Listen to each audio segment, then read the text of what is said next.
Et en politique, les élus de Saint-Quentin faisaient hier leur rentrée. 38 points étaient à l'ordre du jour. Économie, budget ou encore environnement. On fait le point sur la séance d'hier soir avec vous, Wilfried Rechy.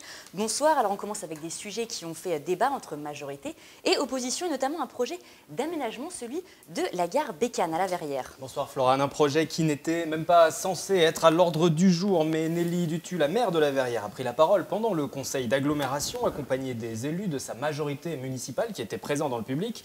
Elle a évoqué un blocage de la part de l'agglomération. Elle a annoncé son intention de confier la maîtrise d'ouvrage à l'État. 7 ZAC de la gare Bécane en détail, c'est à terme 1800 logements construits, la création d'un pôle d'activité de 80 000 mètres carrés et un pôle multimodal également. Tout ça pour une ville de 6 000 habitants. Vous l'avez compris, c'est un projet d'envergure. Michel Logier, le président de Saint-Quentin-en-Yvelines, s'est donc défendu. Il dénonce, lui, le choix fait par la ville de confier ce projet à l'État. Il veut simplement que l'on prenne plus de temps sur un dossier si structurant, en consultant par exemple les villes voisines comme celle d'Elancourt qui seraient fortement et forcément impactées. Alors autre sujet tendu, le vote de certaines subventions pour des associations.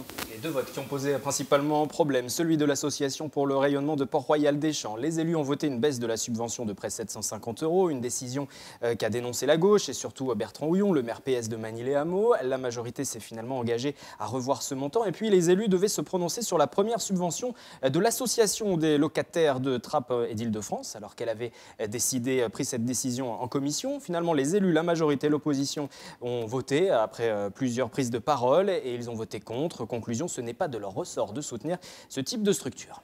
Des points à l'ordre du jour ont quand même fait l'unanimité, rassurez-nous. Oui, il y avait de nombreux points et bien évidemment, beaucoup ont fait l'unanimité. Les élus ont par exemple décidé de soutenir les librairies indépendantes en les exonérant totalement de cotisations foncières des entreprises. Pareil pour les cinémas qui réalisent moins de 450 000 entrées par an. Droite et gauche ont également soutenu l'association Club Climat Énergie de Saint-Quentin à hauteur de 15 000 € ou encore différentes associations culturelles du territoire. Voilà pour quelques-uns des nombreux points qui ont été abordés hier pour cette conférence réunion de rentrée pour les élus de l'agglo. Eh bien, merci à Wilfried pour toutes ces précisions.